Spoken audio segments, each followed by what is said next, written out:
Bienvenue dans cette nouvelle vidéo. Aujourd'hui, je vous retrouve pour la toute première vidéo vlog de l'année 2024. Pour démarrer cette nouvelle année, j'ai décidé de me lancer un petit challenge pour le premier week-end de l'année. Puisque cette semaine ça a été très compliqué pour lire, j'avais envie du coup de là ce week-end essayer de me poser et vraiment d'avancer dans ma palle. Je me suis dit pourquoi ne pas refaire le 24 Hours Readathon que j'avais fait l'année dernière. Je crois que c'était aux environs de l'été que j'avais fait ça. Ça m'avait bien permis d'avancer dans pas mal de lectures, donc le principe est très simple. Je vais devoir lire 24 heures pendant ces prochains jours. Là on est vendredi combien? Vendredi 5 janvier, donc je me laisse jusqu'au dimanche pour essayer de lire 24 heures. Alors je ne fais pas les 24 heures consécutifs, parce que j'ai plein de choses à faire, je dors, je mange, je fais plein d'autres choses, donc c'est pas possible. Mais du coup, moi ce que j'aime bien faire, c'est le challenge où vous mettez un minuteur sur votre téléphone et où du coup, vous devez vraiment vous poser et lire pendant 24 heures. Pendant 2 jours, c'est très compliqué pour moi de faire 12 heures et 12 heures de lecture. La dernière fois, j'avais fait pendant 3 jours et c'était plutôt pas mal au niveau de mon organisation de mon temps. Du coup, là, c'est ce que je vais faire pendant le week-end. J'aurai un minuteur de 24 heures et je vais lire du coup au fur et à mesure pendant ces 3 jours. Vous avez pu voir dans les petits clips précédents que je me suis fait une palle mais absolument indécente et que je ne vais absolument pas la respecter. Mais c'est le livre qui me tente le plus et je sais pas trop vers quel roman me diriger, mis à part un, parce que c'est un roman que je veux lire ce week-end et on va lire en lecture commune sur le Discord, donc à part ça je ne sais pas trop. Donc j'ai sorti tout ça, voilà, jamais dans l'abus. Alors celui que je vais lire et que j'ai d'ailleurs commencé là ce matin, j'ai commencé le challenge puisque je me suis levée très de bonne heure parce que j'avais une insomnie et impossible de me recoucher.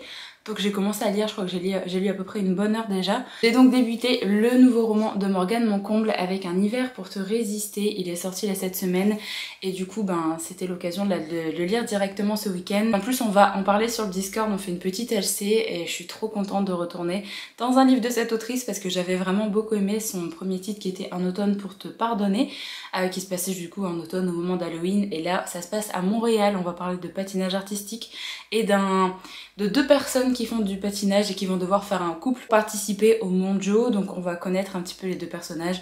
On a d'un côté Lily et d'un côté Orion. Je ferai un résumé quand j'aurai avancé dans le roman, mais là du coup je l'ai commencé uniquement ce matin et j'en ai lu 105 pages déjà, donc je suis arrivée là. Pas très long, je crois qu'il fait à peu près 400 pages, 457 pages, je pensais pas qu'il faisait autant. Mais ça se dévore à chaque fois avec l'écriture de cette autrice. Vraiment j'aime trop comment elle écrit, comment elle présente ses personnages. Voilà, je suis trop contente de lire ce nouveau roman d'elle. Donc déjà celui-là il va y passer ce week-end.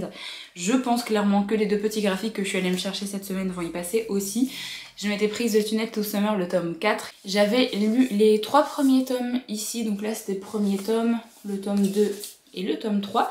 C'est une petite série un peu fantastique qui est un tunnel apparemment magique et qui permettrait soit de remonter dans le temps, d'avancer dans le temps, enfin on se pose beaucoup de questions. Et du coup là c'est le dernier tome de cette petite série. Je vais la terminer là ce week-end et au moins ça fera une petite série de manga terminée et ça c'est trop bien.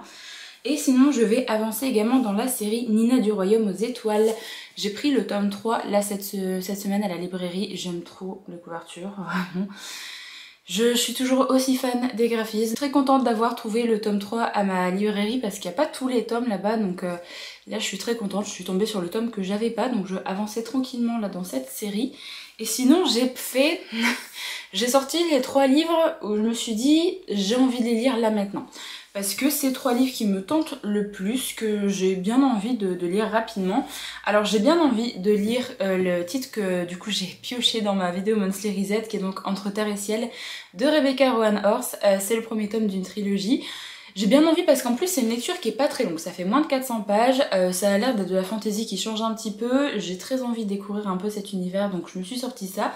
Sinon je me suis sorti également le tome 2 de la série TJ Klune avec L'Embrasement. Le premier tome c'était Les Extraordinaires, je l'ai lu au mois de décembre, j'ai passé un très chouette moment de lecture. Là c'est le tome 2 et ça je l'ai sorti parce que je sais que ça va être une lecture qui va être rapide. Une lecture un peu sans prise de tête avec des bons personnages, avec de bonnes vibes dedans, et on va parler de super-héros donc... Voilà, il est quand même assez long, mais je pense clairement que c'est un livre qui va se lire rapidement. Il fait 450 pages, Donc je l'ai sorti aussi pour ce week-end. Et sinon le dernier que j'ai sorti, c'est un titre que je suis allée me prendre en librairie cette semaine. J'ai craqué à cause de plein de gens qui ont parlé de ce titre là, qui ont dit que c'était vraiment très bien, qui ont dit que l'héroïne était très agaçante, mais que le monde était vraiment hyper intéressant et qu'apparemment dans la suite de la série ça s'améliore encore plus. Et j'ai envie de faire mon propre avis, donc je me suis pris La maison aux ailes déployées de Olivia Wildenstein. Je suis très curieuse de voir ce que ça peut donner parce qu'il y a beaucoup de personnes qui ont dit que c'était vraiment une très très chouette saga de romantasy, donc je me suis pris ce titre là. Après clairement il fait 600 pages. Je sais pas trop si c'est lui que je vais choisir là pour ce week-end, mais si jamais je lis pas ce week-end, je le lirai très certainement rapidement la semaine prochaine ou la semaine d'après parce qu'il me tente vraiment beaucoup. Donc voilà pour la palle que j'ai sortie là pour ce week-end. Donc ce qui est sûr, c'est les 2 petits mangas, clairement je vais les lire aujourd'hui, ça va se lire rapidement. Je vais également terminer le Morgane mon comble avec Un hiver pour te résister. Et après on verra. J'ai vraiment les 3 titres qui me tentent le plus, ou alors j'essaye d'en commencer plusieurs. Et j'essaye 1 ou 2 chapitres et je vois quel titre arrive à me happer directement. Ça peut être une chouette idée pour essayer de voir quel titre pourrait être le mieux pour ce week-end de challenge. Donc on verra bien. De toute façon, je reviendrai vous voir très certainement demain pour vous dire si jamais j'ai commencé une autre lecture.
Je vous retrouve, on est dimanche 7 janvier. Je vous ai pas pris hier parce qu'hier ça n'a pas été une journée extraordinaire. J'ai fait beaucoup d'insomnie et encore cette nuit aussi, et du coup hier j'avais pas trop le moral, c'était pas trop ça. Donc je préférais attendre pour vous prendre que ce matin. J'ai pas mal de petites choses à vous dire puisque j'ai lu du coup les 2 petits mangas. J'ai lu le 3e tome de Nina du Royaume aux étoiles. C'était vraiment très chouette. Là on découvre une nouvelle contrée, on va dire, un nouveau pays, et j'ai vraiment bien aimé suivre ça, même si le personnage qu'on rencontre est hyper agaçant, mais en même temps on a l'impression que c'est le personnage hyper agaçant qu'on va finir par apprécier. Donc j'ai hâte de voir ce que ça va donner dans la suite. Comme je vous le disais, c'est une histoire un peu de romantasy où du coup on va suivre cette jeune fille qui va devoir tout faire pour prendre la place d'une princesse qui est décédée, mais comme elle lui ressemble énormément, elle a notamment la même couleur au niveau des yeux, donc elle va devoir prendre sa place et elle va devoir apprendre toutes les manières pour devenir une princesse. Elle va être envoyée dans un autre pays pour se marier justement au roi de cet autre pays pour faire une alliance.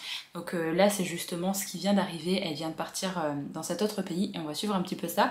Mais vraiment c'était très chouette. Je pense que je vais continuer cette série, j'aime beaucoup les graphismes, j'aime bien les personnages. Même si l'héroïne était assez un petit peu chiante au début, là je trouve qu'elle devient de plus en plus intéressante et j'aime bien les autres personnages, donc j'ai hâte de voir un petit peu comment ça va se passer. Même s'il y a un personnage qu'on n'a pas trop vu là dans ce tome là, et je pense qu'on va beaucoup plus le voir dans le tome 4, donc j'essaierai de voir la semaine prochaine peut-être quand je retournerai en librairie, voir si jamais il n'y a pas la suite là-bas pour pouvoir me prendre la suite, sachant qu'il y a déjà 9 tomes de disponibles je crois, ou 10 tomes même. J'ai largement de quoi faire au niveau des publications parce que je suis en retard, je l'ai démarré il n'y a pas si longtemps que ça cette série.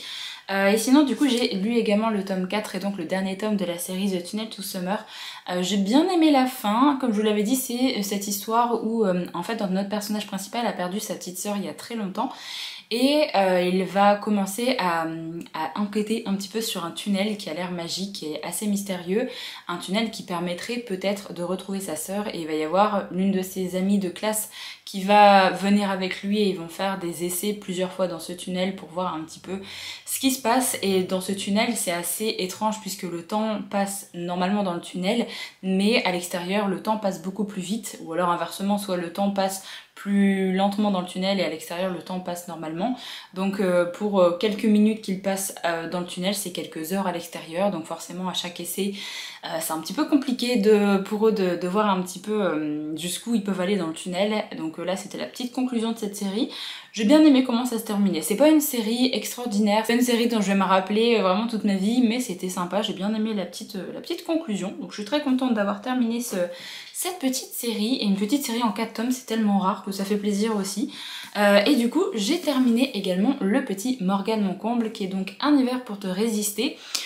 Avec l'insomnie, je l'ai bouffé hier. Vraiment, je l'ai bouffé parce que j'adore l'écriture de cette autrice. Ça se dévore, ça se lit tout seul. J'étais vraiment directement happée dans l'histoire et j'ai beaucoup aimé cette histoire de patinage. Comme je disais sur Discord, c'est que je crois n'avoir jamais lu de livre qui parlait de patinage. Je crois que vraiment que c'est le premier. Il y avait le titre Icebreaker, je crois, qui m'intéressait pas mal, mais j'ai vu que apparemment il y avait beaucoup de smuts, donc je sais pas si l'histoire est bien à côté ou pas, parce que si vraiment il y a que ça, c'est pas forcément un truc qui va m'intéresser. Donc je sais pas si l'histoire vaut quand même le coup d'être découvert ou pas, donc si jamais vous l'avez lu, n'hésitez pas à me dire ça dans les commentaires, et si jamais vous avez d'autres recommandations de livres qui parlent de patinage, parce que vraiment j'aimais beaucoup le patinage quand j'étais plus jeune, je regardais souvent ça à la télé et vraiment c'était très chouette à lire. En tout cas pour cette histoire, j'ai passé un très bon moment de lecture. On va suivre deux personnages et on a deux POV, on est à Montréal et c'est très actuel, ça se passe au mois de décembre 2023, janvier 2024, vraiment elle a fait ça de façon très contemporaine. À côté on va suivre Lily qui fait du patinage depuis qu'elle a 5 ans et elle, son rêve c'est d'avoir la médaille d'or aux mondiaux forcément. Un idole depuis ses 12-13 ans qui est Orion, qui a réussi à gagner justement les mondiaux quand il avait 23 ans, et elle, son but du coup dans la vie c'est de gagner les mondiaux à 22 ans, un an avant lui, pour essayer de le battre et d'être un peu la meilleure. Sauf que là elle s'entraîne avec quelqu'un pour faire les patinages en couple, vous savez. Malheureusement son partenaire va se blesser, donc elle va être sans partenaire et son coach va lui dire bah voilà, on peut pas te retrouver quelqu'un alors que les prochaines compétitions sont vraiment dans quelques semaines, c'est pas possible. Mais il va y avoir le coach de Orion justement qui va venir la voir et qui va lui dire est-ce que tu accepterais d'être la nouvelle partenaire d'Orion. Et elle se dit pourquoi pas, parce qu'en soi elle sait qu'il a un niveau vraiment extraordinaire et qu'elle aimerait beaucoup travailler avec lui. Mais ça fait 3 ans qu'Orion en fait a quitté un petit peu le milieu du patinage. Il a justement gagné les mondiaux quand il avait 22 ans et depuis ce temps-là on ne l'a plus revu au niveau des compétitions et plus revu sur aucune sphère du patinage, donc elle se demande pourquoi est-ce qu'il a arrêté. C'est comme les autres qu'il avait peut-être pris sa retraite au niveau du patinage. Il y a quand même des rumeurs qui circulent au niveau d'Orion, puisqu'il a eu plusieurs partenaires de patinage et qu'à chaque fois ces partenaires ont été blessés. Donc on dit beaucoup de choses sur lui, on dit qu'il est maudit, on dit que c'est sa faute si jamais ses anciennes partenaires ont été blessés, alors qu'il y a vraiment des choses qui sont pas du tout liées à lui. Soit on pense vraiment qu'il est maudit et que même la mère de Lily lui dit qu'elle devrait pas travailler avec lui parce qu'elle a peur pour sa fille. Donc voilà, on va suivre un petit peu cette histoire. Ils vont finir par tester de travailler ensemble et de faire des chorégraphies ensemble et on va suivre un petit peu comment ça va se passer. Les coachs d'Orion et de Lily vont un peu décider de les faire cohabiter pour qu'ils essayent de se connaître un maximum avant les prochaines épreuves, les mondiaux, les JO, enfin ce genre de choses. Et du coup on va suivre un petit peu cette cohabitation forcée également au début de ce tome-là. Et c'est vraiment un petit trope que j'aime bien retrouver dans les romans. Et là je trouve que l'autrice elle a vraiment bien géré parce que c'était vraiment hyper chouette de suivre ça au début. Et ils font des petites choses qui m'ont vraiment fait sourire. Donc on a ce petit côté où ils s'aiment pas trop, où du coup ils ont dit des choses l'un sur l'autre qui sont pas très gentilles. Des petites scènes qui m'ont fait sourire à ce moment-là. On va suivre cette relation au fur et à mesure du roman et j'ai vraiment beaucoup aimé l'alchimie entre les deux personnages. C'est vraiment le point fort du roman, je trouve, c'est l'alchimie entre Orion et Lily, parce que c'était génial, j'ai vraiment adoré la façon dont ils ont eu de se découvrir un petit peu, de se faire confiance aussi. Ils vont passer par des épreuves pas forcément faciles, hein. L'autrice elle aime bien mettre des petits événements assez dramatiques dans ses romans, et là forcément il y en a également. J'ai été un petit peu déçue par rapport à une des choses justement qui s'est passée. En gros, il va y avoir une épreuve pour les deux et il y a pour un des deux personnages, je trouve que ça n'a pas été assez approfondi et qu'on a balayé le sujet un petit peu trop vite, donc j'étais un petit peu déçue par rapport à ça. Sinon, à part ça, je dirais qu'il y a certaines compétitions qui, pareil, ont été balayées un petit peu trop vite. J'aurais limite aimé qu'il y ait moins de compétitions, mais que ce soit plus décrit peut-être. Je pense par exemple à vraiment une compétition qui a été vraiment très très vite décrite. Ça a vraiment voulu mettre l'accent sur les personnages et sur leurs relations, mais du coup je vois pas trop l'intérêt en fait d'avoir mis cette épreuve là en plus. Donc voilà, ça a servi un petit peu dans l'histoire, mais en soi leur passage sur glace et leur interprétation en fait est vraiment décrit de façon très rapide, donc c'est un petit peu dommage par rapport à ça, mais vraiment j'ai beaucoup aimé les personnages, j'ai beaucoup aimé leurs relations, ça se dévore, j'ai beaucoup aimé la thématique du patinage, la thématique justement où ils doivent cohabiter ensemble. Il y a vraiment des thématiques également qui sont abordées, je vais pas les citer parce que sinon je vous spoil, mais je trouvais que l'autrice avait quand même bien mis ça en place, donc vraiment je regrette pas du tout. Par contre on a des personnages secondaires, notamment le personnage de Jane qui est le frère de Lily. Il va y avoir des petites choses qui vont se passer avec le personnage de Jane et j'aurais trop aimé avoir vraiment la relation de Jane avec une autre personne qui soit développée. Donc vraiment, j'aimerais trop que Morgane Moncomble elle nous sorte un livre sur ce personnage-là et sur sa relation justement, parce que voilà, j'ai trop aimé le personnage de Jane, j'ai beaucoup aimé également l'autre personnage qu'on peut voir et j'aimerais trop voir leur histoire, donc j'espère qu'un jour peut-être elle nous fera cette histoire, mais on verra bien. J'ai vraiment très hâte de lire du coup le titre qui sortira sur le printemps et sur l'été. Je pense que j'attends un peu plus celui sur l'été parce qu'on va suivre le personnage de Jasmine qui est la cousine de Lily, et du coup j'ai un petit peu plus hâte de la connaître. J'avoue que le personnage de, je crois que c'est Nadia, je suis plus sûre du prénom, qu'on va suivre pour le printemps, ça m'intéresse aussi, mais je suis plus intéressée par la cousine de Lily, donc j'ai hâte d'être en été pour pouvoir lire le 4e tome, mais de toute façon je lirai celui du printemps également parce que j'adore les idées de cette autrice et il me semble que celui du printemps ça va être l'histoire d'un faux mariage de ce que j'ai lu sur la 4e de couverture qui est déjà dispo, donc j'ai hâte de voir un petit peu ce qu'elle va nous prévoir avec ça, parce que je sais pas du tout dans quelle direction on va partir, donc voilà, très très belle découverte en tout cas pour ce roman, et je suis vraiment très contente de l'avoir dévoré, d'avoir pris le temps de me poser là ce week-end pour pouvoir le lire, parce qu'il fait quand même 460 pages quasiment. Mais avec cette autrice, fallait pas que j'aie peur en fait de me lancer dans ce roman, parce que vraiment ça se dévore à chaque fois, et je suis tellement bien dans ces histoires. C'est vraiment l'une des autrices un peu de romance contemporaine comme ça que je continuerai à suivre. J'ai encore plein d'autres titres d'elle que j'ai pas encore découvert, des titres un peu plus anciens. Donc je verrai pour essayer de me prendre ça également là cette année. Il y a notamment, j'attendais justement la sortie poche de l'As de cœur, comme ça je pourrais peut-être découvrir l'As de pique et l'As de cœur en même temps, parce que je crois que c'est une petite série. Donc là c'est sorti en poche, donc je pourrais peut-être me prendre les deux, comme ça je pourrais binge-read d'un petit peu cette série, ce serait chouette. Donc bref, très contente là du coup d'avoir déjà lu 2 mangas et un brochet, voilà, pas dire un grand format, mais un brochet, oui. Et du coup j'ai commencé une nouvelle lecture hier. Je me suis dit quel est le titre vraiment que j'ai envie de commencer là sur le coup, et je suis partie sur celui-là. Les autres me font très envie et je pense que je vais les démarrer la semaine prochaine, mais du coup là j'ai démarré La maison aux ailes déployées de Olivia Wildenstein, qui est un titre de romantasy également et qui est un premier tome de trilogie. Il va y avoir un 4e tome, mais je crois que c'est basé sur l'un des personnages, c'est un peu un spin-off, un one-shot spin-off il me semble pour le tome 4. Donc là c'est une trilogie et le tome 2 est déjà dispo, ou il va sortir cette semaine, je sais plus. Non, je crois qu'il est sorti là cette semaine. Enfin bref, il y a le tome 2 qui va être dispo très rapidement et je pense que le tome 3 devrait arriver cette année aussi. Donc je me suis dit, bon, c'est une trilogie qui va bientôt être terminée, si jamais j'aime bien, je pourrais également la binge-read là cette année, ce serait plutôt pas mal. Et je dois avouer que ça se dévore parce que hier j'en ai lu 250 pages, je suis arrivée au chapitre 31. Et alors, On m'avait prévenu que le perso principal allait être hyper agaçante. Moi, il y a tellement de personnes qui m'ont dit ça sur le perso principal que du coup j'en attendais vraiment pas grand chose, et du coup là je suis pas déçue du personnage principal. Elle est un peu naïve, elle est un peu agaçante, mais je pensais tellement que ça allait être pire que ça va, que du coup ça me dérange pas.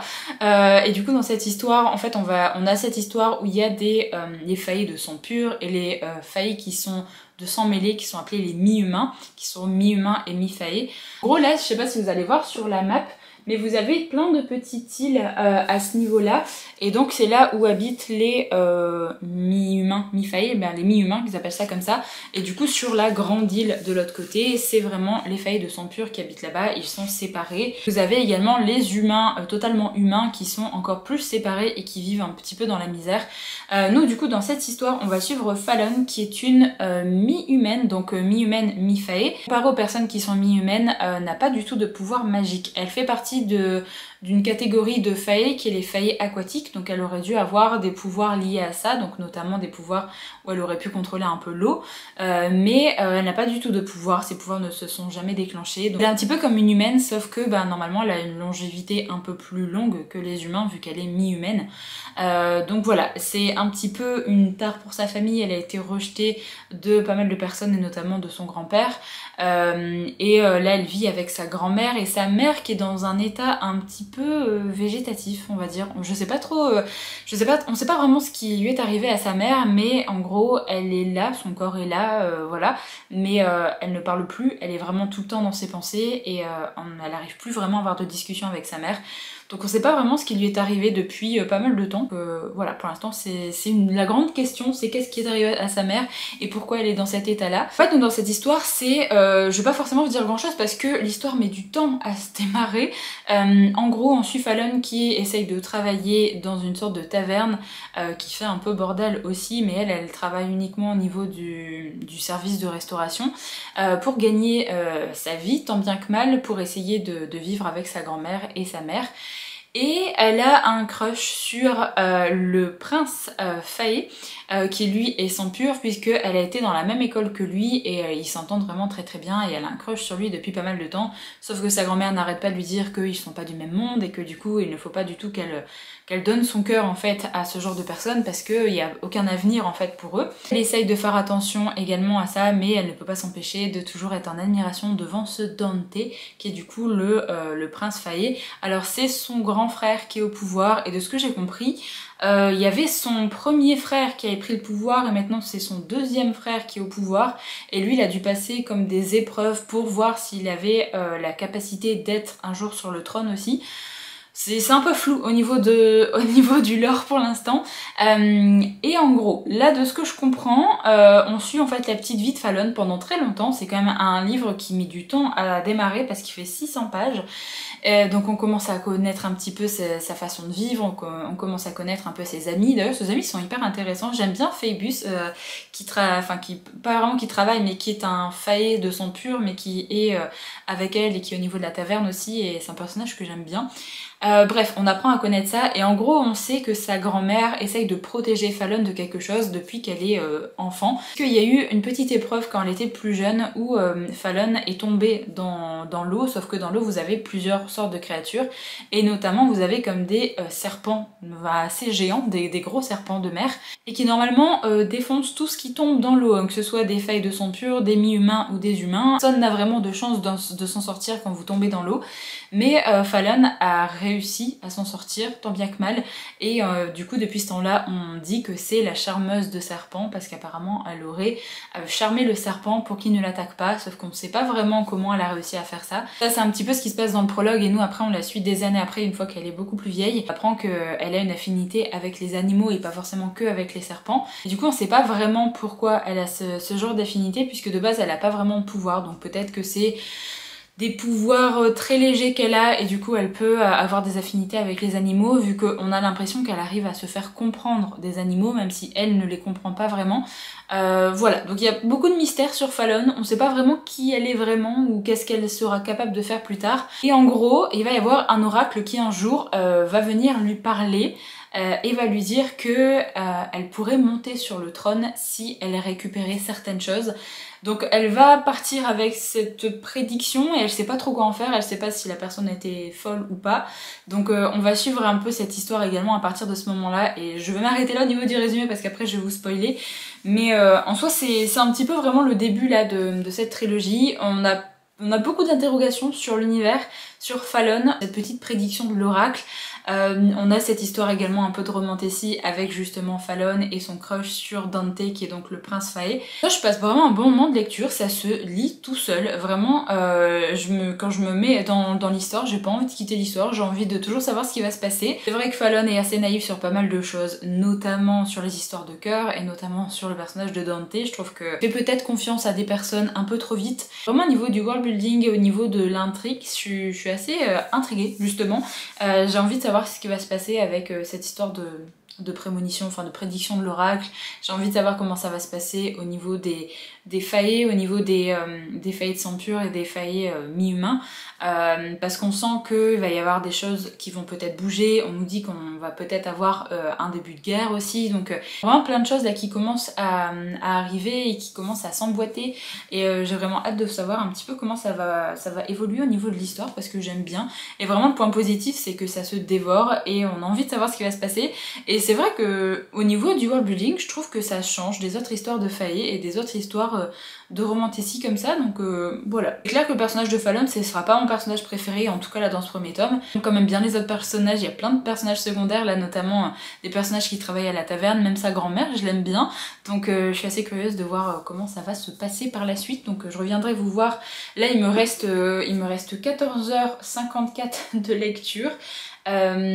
Voilà, il me reste encore pas mal de temps de lecture, donc je vais très certainement pas lire 14 heures aujourd'hui, soyons honnêtes, là il est midi et quelques je crois, midi et demi, donc je vais pas lire 14 heures aujourd'hui, c'est pas possible, donc je vais peut-être lire encore davantage cet après-midi et ce soir, et limite je terminerai le vlog peut-être demain pour essayer de finir mes 14 heures de lecture, je sais pas trop, mais j'aimerais bien terminer celui-là avant de vous en parler et avant de clôturer ce vlog, ça peut être chouette, donc voilà, je vais faire traîner un petit peu le vlog peut-être jusqu'à demain ou jusqu'au moment où je pourrai terminer le roman parce que là il me reste un peu plus de 300 pages pour le terminer.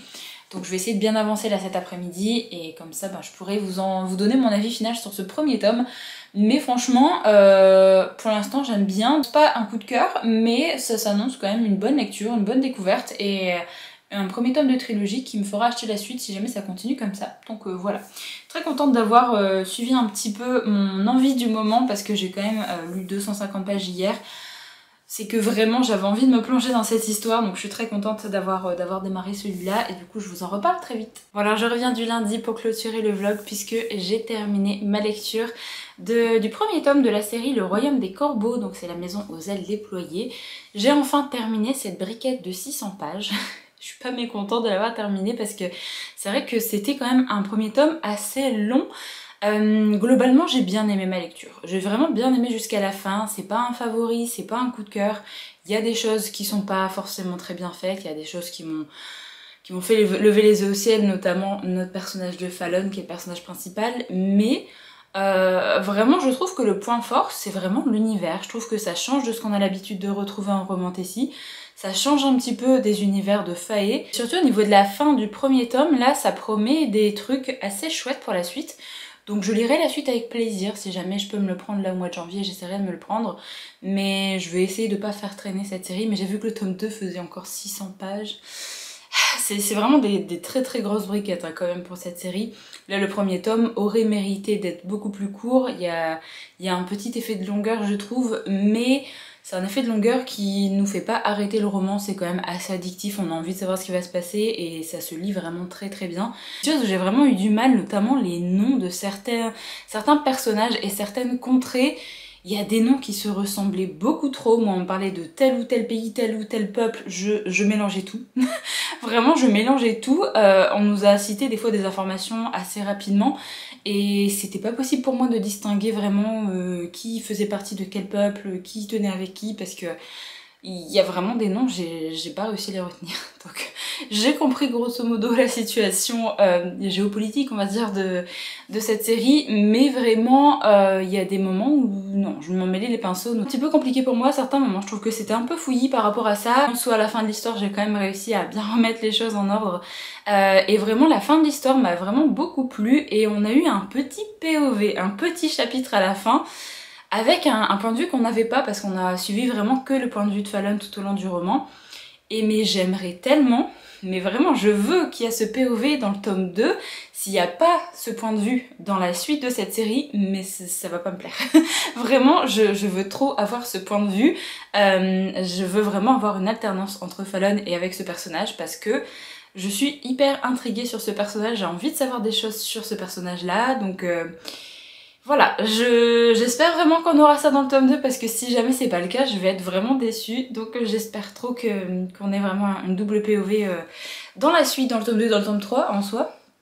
Mais du coup, je vois un petit peu vers quelle direction va partir l'histoire, mais je me dis pour avoir encore 2 tomes, je sais pas trop ce que l'autrice a prévu au niveau péripéties, donc j'ai hâte de voir ça. Donc voilà, une très chouette lecture, vraiment une très belle découverte. Je m'attendais pas forcément à grand chose et j'ai été agréablement surprise. Vu que vraiment je trouve que le point fort c'est un petit peu le world building, le monde vraiment que l'autrice a construit.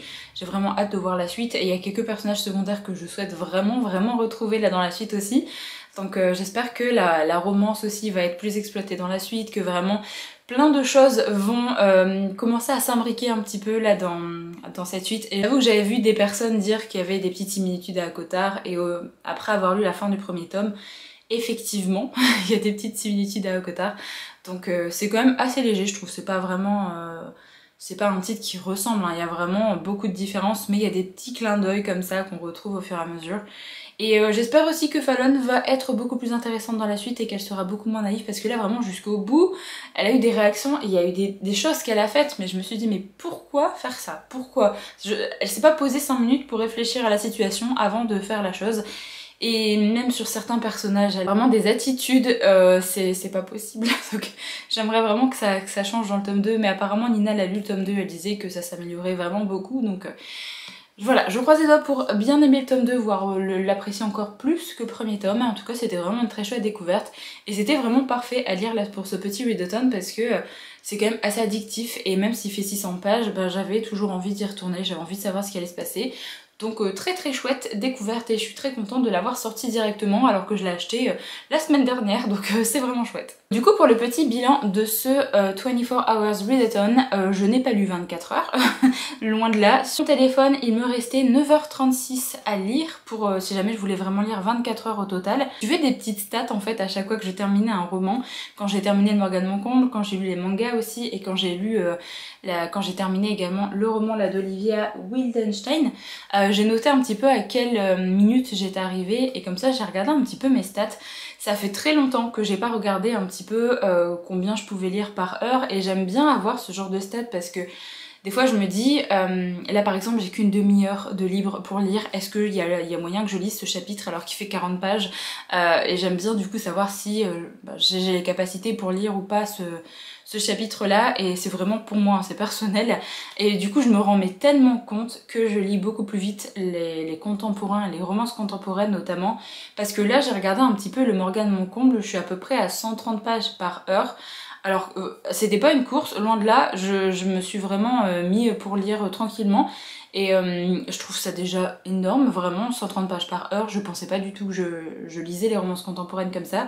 Et par rapport aux livres de fantasy, surtout les premiers tomes, là pour la découverte de cet univers et pour un premier tome de fantasy, j'ai lu à peu près 58 pages par heure. Donc je vois vraiment la différence entre les romances contemporaines et les livres de fantasy. C'est assez fou à quel point mon rythme de lecture peut vraiment varier. Après ça dépend aussi beaucoup de choses, ça dépend le style d'écriture, ça dépend la maison d'édition, si vraiment les pages sont vraiment remplies au niveau de l'écriture aussi. Il y a vraiment des maisons d'édition où il y a très peu de mots par page on va dire. Par exemple collection R, PKJ, je trouve que les pages sont quand même très aérées, c'est écrit très grand. Donc forcément on peut lire beaucoup plus par heure aussi à cause de ça. Mais du coup, voilà, c'était chouette de faire la petite comparaison comme ça entre la petite romance contemporaine et entre le livre de fantasy. Je suis quand même très contente d'avoir lu comme ça pour ce week-end et vraiment je sais pas comment les gens font pour lire 24 heures. Je crois que j'avais pas lu les 24 heures non plus quand j'avais tenté cet été, enfin l'été, en été 2023. J'avais pas lu 24 heures non plus, c'était vraiment très très long. Peut-être que la prochaine fois j'essaierai de me faire 12 heures de lecture. Ça peut être pas mal plutôt pour faire en 2 jours, ça fait, si vraiment je veux faire un samedi et dimanche seulement, ça fait 6 heures par jour à peu près et je trouve ça déjà beaucoup de consacrer 6 heures par jour à la lecture. Donc là vraiment je suis très très contente de m'être enfin posée là en ce début d'année pour essayer de lire un petit peu et d'essayer d'avancer un peu ma balle et vraiment ça a été de très chouettes lectures, je me suis éclatée dans tous les romans que j'ai lus et dans tous les mangas. Donc vraiment c'était trop bien d'avoir fait ce petit challenge. Vraiment je sens que quand des fois j'ai du mal à lire, m'essayer de me poser et d'essayer de me faire un petit challenge comme ça m'aide vraiment beaucoup. Et essayer également de ne pas me mettre la pression de me dire il faudrait que je lise ce livre là, il faudrait que je lise ça d'abord. Et essayer vraiment juste de dire quel livre j'ai envie de prendre là maintenant et vas-y je le lis.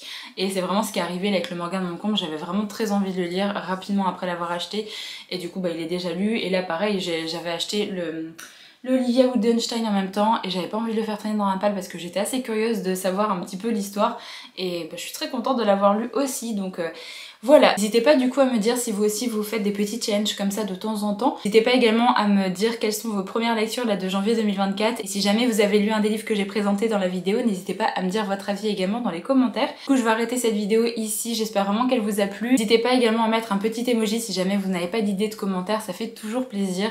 Moi du coup je vous retrouve très très vite pour une prochaine vidéo, donc en attendant prenez soin de vous.